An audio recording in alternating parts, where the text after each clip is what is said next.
ବାବୁଙ୍କୁ କହିଛି ଢେର ଥର ଯେ ମୋର ଦେହ ଭଲ ଲାଗୁନି, ମତେ ମୁଁ ଗୀତ ଗାଇ ପାରିବିନି, ଷ୍ଟେଜରେ ଥରି ବି ଯାଇକି ଠିଆ ହେଇକି ହେଲେ ବି ମତେ ଗୀତ ଗାଇବା ପାଇଁ ପଡୁଥାଏ, ମୁଣ୍ଡ ଫୁଣ୍ଡ ବୁଲଉଥାଏ ହେଲେ ବି ଗୀତ ଗାଉଥାଏ ଆଉ। ମାନେ ଆଗରୁ ଯେମିତି ଗୀତ ଗାଉଥାଏ ଏଇ ବର୍ଷ ମୁଁ ସେମିତି ଗୀତ ଗାଇ ପାରିନି। ଅଡିଏନ୍ସ ମାନେ ବି ବହୁତ ଅଡିଏନ୍ସ ପଚାରନ୍ତି, ମ୍ୟାଡାମ କଣ ହେଇଛି ଆପଣ ଆଗ ଭଳିଆ କାହିଁକି ଗୀତ ଗାଉନାହାନ୍ତି। ମୁଁ କାହାକୁ କହିବି ମୋ ଦେହ ଭିତରେ ଏତେ କଷ୍ଟ ହଉଛି ବୋଲି।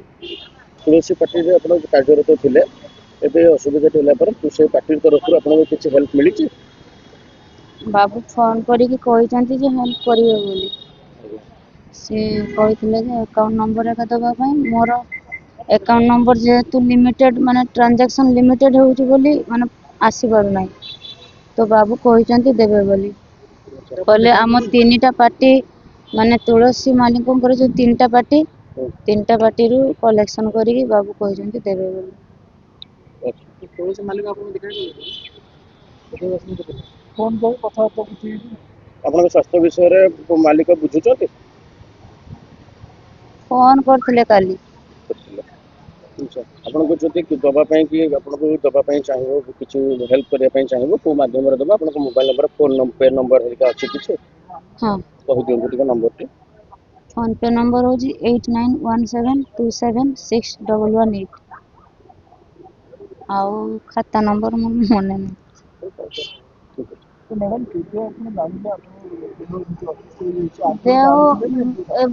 ଦେହ ମାନେ ଅସୁସ୍ଥ ରହୁଥିଲା ଆଗରୁ ହେଲା। ଏଇ ବର୍ଷ ଷ୍ଟାର୍ଟିଂରୁ, ଏଇ ବର୍ଷ ଯେତେବେଳେ ମାନେ ଯାତ୍ରା ସିଜିନ ଷ୍ଟାର୍ଟ ହେଲା, ମୁଁ ଛୁଟି ପାଇଲିନି, ଡାକ୍ତର ପାଖକୁ ବି ଦେଖେଇ ପାରିଲିନି।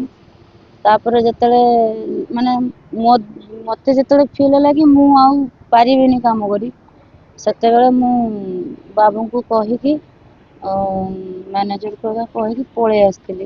ହେଲେ ବାବୁ କହିଲେ କି ତୁ ରେଷ୍ଟ ନେ, ଭଲ ହେଇକି ଆ। ବାକି ମୁଁ ଯେତେବେଳେ ଆସିଲି କିଡନୀ ପ୍ରୋବ୍ଲେମ ହେଇଛି ବୋଲି ମୁଁ ଜାଣିନଥିଲି। ତାପରେ ଆସିଲା ପରେ କଟକରେ 1.5 ମାସ ଦେଖେଇଲା ପରେ କିଛି ପରିବର୍ତ୍ତନ ଯେତେବେଳେ ନ ଆସିଲା, ମୁଁ IGKC ହସ୍ପିଟାଲରେ ଆଡମିଟ ହେଇଥିଲି। ସେତେବେଳେ ଯାଇକି ଜଣା ପଡିଥିଲା ଯେ କିଡନୀ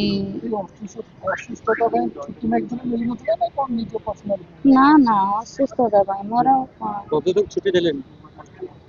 ଯେହେତୁ ମୁଁ ସିଙ୍ଗର ଅଛି ନା, ତ କମିଟି ବାଲା ଖୋଜନ୍ତି। ମତେ ସେଥିପାଇଁ ବାବୁ କୁହନ୍ତି ତୁ ପଳେଇଲେ କଣ ହବ, ତୁ ଆଜି ଷ୍ଟେଜ ନ ଚଢିଲେ ଅସୁବିଧା ହବ, ଏମିତି ସବୁ କହୁଥାନ୍ତି। ହେଲେ ମୋ ଦେହ ଏପଟରେ ଖରାପ ହଉଛି। ମୁଁ ଜାଣିକି ଛୁଟିଟା ନେଇଥିଲେ? ଛୁଟି ଆଚ୍ଛା ଠିକ୍ ଅଛି, ଆପଣ ଯୋଉ ରହୁଥିଲେ ସେଠି ସେଇ ସମୟରେ ଟ୍ରିଟମେଣ୍ଟ କରଉଥିଲେ ଆପଣଙ୍କୁ ଡାକ୍ତରଙ୍କ ପାଖକୁ ଯିବା ପାଇଁ, କିମ୍ବା ମାଲିକ କେବେ ନେଇକି ଯାଇଛନ୍ତି ଆପଣଙ୍କୁ ଡାକ୍ତରଙ୍କ ପାଖକୁ କେବେ ନେଇକି ଯାଇଛନ୍ତି? ଲାଷ୍ଟ ମୋମେଣ୍ଟରେ ନେଇକି ଯାଇଥିଲେ, ପୁରା ଲାଷ୍ଟ ମୋମେଣ୍ଟରେ, ସେଇଠୁ ମୁଁ ଘରକୁ ଆସିଲି। ତା ପୂର୍ବରୁ ଆପଣ ପ୍ରେସକ୍ରିପସନ ହେରିକା ମାଲିକଙ୍କୁ ଦେଖେଇଥିଲେ, କିନ୍ତୁ ସେ କିଛି ରେସ୍ପଣ୍ଡ କରିନଥିଲେ? ବାବୁଙ୍କୁ କହିଛି ଢେର ଥର ଯେ ମୋର ଦେହ ଭଲ ଲାଗୁନି, ମତେ ମୁଁ ଗୀତ ଗାଇ ପାରିବିନି, ଷ୍ଟେଜରେ ଥରି ବି ଯାଇକି ଠିଆ ହେଇକି ହେଲେ ବି ମତେ ଗୀତ ଗାଇବା ପାଇଁ ପଡୁଥାଏ, ମୁଣ୍ଡ ଫୁଣ୍ଡ ବୁଲଉଥାଏ ହେଲେ ବି ଗୀତ ଗାଉଥାଏ ଆଉ। ମାନେ ଆଗରୁ ଯେମିତି ଗୀତ ଗାଉଥାଏ ଏଇ ବର୍ଷ ମୁଁ ସେମିତି ଗୀତ ଗାଇ ପାରିନି। ଅଡିଏନ୍ସ ମାନେ ବି ବହୁତ ଅଡିଏନ୍ସ ପଚାରନ୍ତି, ମ୍ୟାଡାମ କଣ ହେଇଛି ଆପଣ ଆଗ ଭଳିଆ କାହିଁକି ଗୀତ ଗାଉନାହାନ୍ତି। ମୁଁ କାହାକୁ କହିବି ମୋ ଦେହ ଭିତରେ ଏତେ କଷ୍ଟ ହଉଛି ବୋଲି। ତାପରେ ଲାଷ୍ଟ ମୋମେଣ୍ଟରେ ମୁଁ ପଳେଇ ଆସିଲି, ଘରକୁ ପଳେଇ ଆସିଲି। ହେଲେ ମାଲିକ ସିନା ଷ୍ଟେଜ ପାଖରେ ରୁହନ୍ତିନି, ମ୍ୟାନେଜର ତ ରହୁଥିବେ। ତାଙ୍କ ତରଫରୁ କିଛି କେବେ ଆପଣଙ୍କୁ ସେ କହିଛନ୍ତି, ମାଲିକଙ୍କ ପାଖରେ କଥା ପହଞ୍ଚେଇଛନ୍ତି କିମ୍ବା ସେମିତିକା କହିଛନ୍ତି? ନା। କଣ କହିଲେ ଆପଣଙ୍କୁ, ଯୋଉ ଆପଣଙ୍କ ଅଡିଏନ୍ସ ଯୋଉମାନେ ଆପଣଙ୍କୁ ଭଲ ପାଆନ୍ତି, ସେମାନେ କଣ ନିବେଦନ କରିବେ? ସେମାନେ ତ ମାନେ ଆଜି 3 ଦିନ ହେଲାନି ଯେ ମୁଁ ଆଶା କରୁନଥିଲି ଓଡିଶା ବାସୀ ଏତେ ମାତ୍ରାରେ ଭଲ ପାଆନ୍ତି ବୋଲି, କିବା ସହଯୋଗର ହାତ ବଢେଇଛନ୍ତି। ଖାଲି ସହଯୋଗର ହାତ ସମସ୍ତେ ପ୍ରାୟ ବଢେଇଛନ୍ତି, କିନ୍ତୁ ଯେହେତୁ ମୋ ଆକାଉଣ୍ଟ ଲିମିଟ ଟ୍ରାଞ୍ଜାକ୍ସନ ବୋଲି ବହୁତ ପଇସା ଫେଲ ହେଇଯାଉଛି, ମାନେ 50% ମାନେ ଫେଲ ହେଇଗଲାନି, ଆସିପାରୁନାହିଁ। ତ ପୁଣି ମୁଁ ଅନୁରୋଧ କରୁଛି।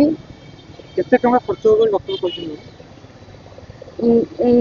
ଏଇ ଯୋଉ ଟ୍ରାନ୍ସପ୍ଲାଣ୍ଟ ରେ ତ ଏମିତି 15 ଲକ୍ଷରୁ ଏବେ ଖର୍ଚ୍ଚ ହବ। ତାପରେ ଡକ୍ଟର କହିଛନ୍ତି ଯେ ତମେ ଟ୍ରାନ୍ସପ୍ଲାଣ୍ଟ କଲା ପରେ ତମ ଖର୍ଚ୍ଚ ଜାଣିଛ ତ? ଆମେ କହିଲୁ କେତେ? ना प्रत्येक मास ही तुम 20-25 हजार खर्च हम माने 2 वर्ष जाक तापर जाके पैसा कमिबो माने ट्रांसप्लांट करे आउ भुवनेश्वर रे रहिबाकू पड़िबो तुमको 6 मास ट्रीटमेंट होबाकू पड़िबो एठी रही ट्रांसप्लांट करे आईजीकेसी मल्टी स्पेशलिस्ट हॉस्पिटल मैडम आउ थोड़ा अपन फोन पे नंबर टा दियो जो मैंने भी सहायता कर परिबे 8917276118